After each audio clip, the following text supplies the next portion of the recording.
नमस्कार दोस्तों, आपका दिशा नॉलेज हब में स्वागत है। आज हम यूपी बीएड के जीके के कुछ महत्वपूर्ण प्रश्न करेंगे। तो आपका जो पहला क्वेश्चन है, भारत के संविधान के किस अनुच्छेद में राज्य को 6 से 14 वर्ष की आयु के सभी बच्चों को मुफ्त और अनिवार्य शिक्षा प्रदान करने की आवश्यकता है? ऑप्शन पहला दिया गया है अनुच्छेद 21 का। ऑप्शन दूसरा दिया गया अनुच्छेद 25। ऑप्शन तीसरा अनुच्छेद 14। ऑप्शन चौथा है अनुच्छेद 31 का। अब बात करते हैं आंसर की। जो सही आंसर है आपका क्या है? ऑप्शन नंबर पहला, अनुच्छेद 21 का। अब बात कर लेते हैं फैक्ट की। अब जैसे राज्य क्या है, 6 से 14 वर्ष की आयु के सभी बच्चों को इस तरह से मुफ्त और अनिवार्य शिक्षा प्रदान करेगा जैसा कि राज्य कानून निर्धारित करे, और यह एक क्या मौलिक अधिकार है। यह प्रावधान भारत के संविधान 1950 में शामिल नहीं किया गया था, बल्कि 86वें संविधान संशोधन अधिनियम 2002 ने संविधान में अनुच्छेद 21 का जोड़ा गया था, जिसके तहत राज्य को 6 से 14 वर्ष की आयु के सभी बच्चों को मुफ्त और अनिवार्य शिक्षा प्रदान करने की आवश्यकता बताई गई। 1 अप्रैल 2010 को अधिनियम लागू होने पर भारत शिक्षा को हर बच्चे का मौलिक अधिकार बनाने वाले 135 देशों में से एक बन गया। अब बात कर लेते हैं शिक्षा का अधिकार अधिनियम की महत्वपूर्ण विशेषताएं। यह अधिनियम 6 से 14 वर्ष की आयु के प्रत्येक बच्चे के लिए शिक्षा को मौलिक अधिकार बनाता है और प्राथमिक विद्यालयों में न्यूनतम मानदंड निर्दिष्ट करता है। इसके लिए सभी निजी स्कूलों को बच्चों के लिए 25% सीटें आरक्षित करने की आवश्यकता है। बच्चों को आर्थिक स्थिति या जाति आधारित आरक्षण के आधार पर निजी स्कूलों में प्रवेश दिया जाता है। यह सभी गैर मान्यता प्राप्त स्कूलों को अभ्यास से भी प्रतिबंधित करता है और प्रवेश के लिए कोई दान या कैपिटेशन फीस या बच्चे या माता पिता के साक्षात्कार के लिए प्रावधान नहीं करता है। अधिनियम में यह भी प्रावधान है कि प्रारंभिक शिक्षा पूरी होने तक किसी भी बच्चे को रोका नहीं जाएगा, निष्कासित नहीं किया जाएगा या बोर्ड परीक्षा उत्तीर्ण करने की आवश्यकता नहीं होगी। स्कूल छोड़ने वालों को समान उम्र के छात्रों के बराबर लाने के लिए विशेष प्रशिक्षण का भी प्रावधान है। बात कर लेते हैं अनुच्छेद 25 की। ये अंतरात्मा की स्वतंत्रता और धर्म के स्वतंत्र पेशे, अभ्यास और प्रचार की स्वतंत्रता से संबंधित है। अनुच्छेद 14, ये राज्य किसी भी व्यक्ति को कानून के समक्ष समानता या भारत क्षेत्र में कानूनों के समान संरक्षण से वंचित नहीं करेगा। धर्म, जाति, लिंग या जन्म स्थान के आधार पर भेदभाव निषेध है। अब 31 का काम है संपदा के अधिग्रहण के लिए प्रदान करने वाले कानूनों की बचत है। अब नेक्स्ट क्वेश्चन देखते हैं। किस दिन को राष्ट्रीय मतदाता दिवस के रूप में मनाया जाता है? ऑप्शन आपका पहला दिया गया है 25 जनवरी। ऑप्शन दूसरा दिया गया है 30 जून। ऑप्शन तीसरा दिया गया है 23 मार्च। ऑप्शन चौथा दिया गया है 26 नवंबर। बात करें आंसर की, जो सही आंसर है क्या है आपका? ऑप्शन नंबर पहला 25 जनवरी। अब इसमें भी हम क्या फैक्ट की बात कर लेते हैं। अधिक युवा मतदाताओं को राजनीतिक प्रक्रिया में भाग लेने के लिए प्रोत्साहित करने के लिए भारत सरकार ने हर साल 25 जनवरी को राष्ट्रीय मतदाता दिवस के रूप में मनाने का निर्णय लिया है। आयोग के स्थापना दिवस को चिन्हित करने के लिए 26 जनवरी 2011 को शुरू किया गया था। अब बात कर लें जनवरी के महत्वपूर्ण दिन। जैसे 4 जनवरी को मनाया जाता है अंतर्राष्ट्रीय विश्व ब्रेल दिवस। 6 जनवरी को मनाया जाता है विश्व दिवस युद्ध अनाथ। 9 जनवरी को एनआरआई दिवस मनाया जाता है। 10 जनवरी को विश्व हिंदी दिवस मनाया जाता है। 11 जनवरी को राष्ट्रीय मानव तस्करी जागरूकता दिवस। 12 जनवरी को राष्ट्रीय युवा दिवस भारत का। 15 जनवरी को सेना दिवस भारत में।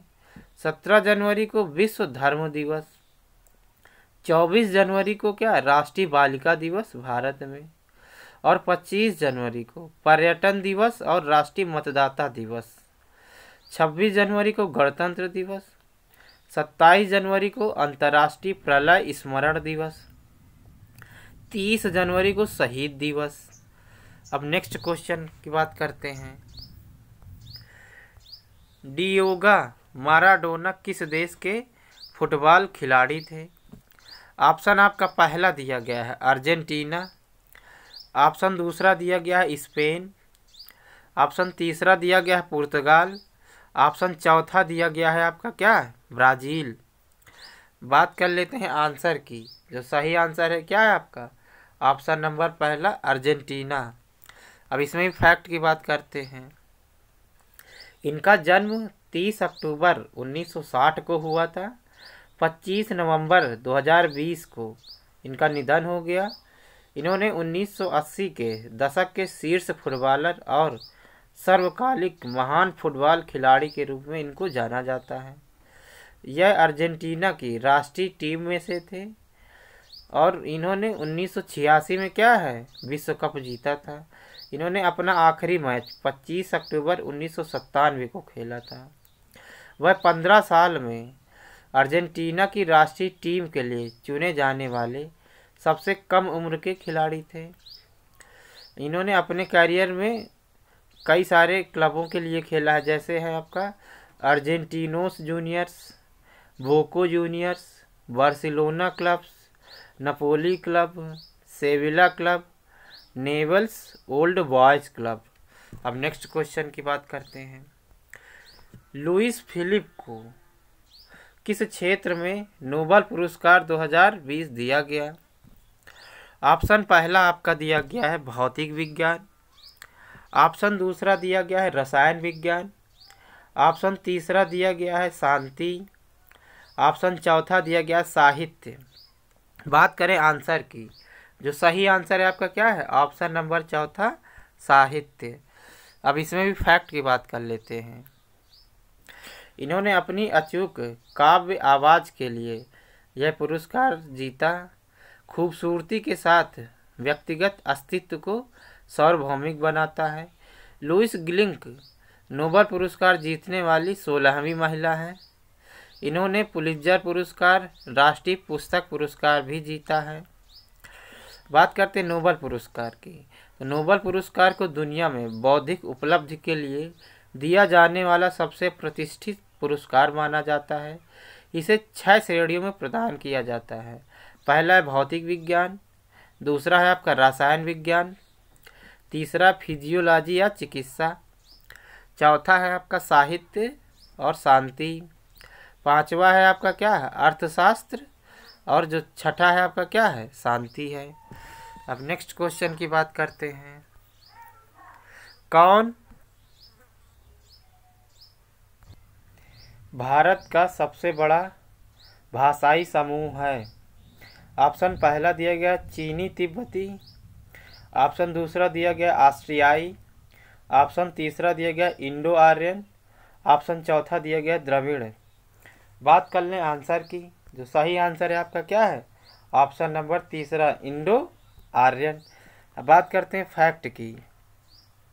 जो इंडो आर्यन समूह है यह भाषाओं के बड़े इंडो यूरोपियन समूह की एक शाखा है जो आर्यों के आगमन के साथ भारत में आई थी। यह भारत का सबसे बड़ा समूह है और लगभग 74% भारतीय उन भाषाओं को बोलते हैं जो इस समूह से संबंधित हैं। यह समूह मुख्य रूप से 3 समूहों में विभाजित है। पहला है आपका पुराना इंडो आर्यन समूह। इस समूह का विकास लगभग 1500 ईसा पूर्व में हुआ था और इस अवधि के आसपास संस्कृत का जन्म हुआ था। संस्कृत का प्राचीन रूप जो वेदों, पुराणों, उपनिषदों आदि में मिलता है इसी समय से उभरा था। यह एक अनुसूचित शास्त्रीय भाषा है 22 भारतीय भाषाओं में से एक है। इसे भारतीय भाषाओं की जननी के रूप में जाना जाता है। हमारी संस्कृति की विविधता और समृद्धि की समझ उन समय के दौरान संस्कृत भाषा के विकास के कारण संभव हुई है। दूसरी है आपकी मध्य भारत आर्यन समूह। ये 600 ईसा पूर्व से लेकर 1000 ईसा पूर्व के दौरान, इस अवधि के दौरान प्राकृत का विकास हुआ था। प्राकृत अन्य भाषाओं जैसे पाली, अपभ्रंश, अर्धमगधी के लिए भी मातृभाषा थी। पाली बौद्ध लिपियों में प्रयुक्त मुख्य भाषाओं में से एक थी। बुद्ध ने स्वयं पाली में प्रचार किया था।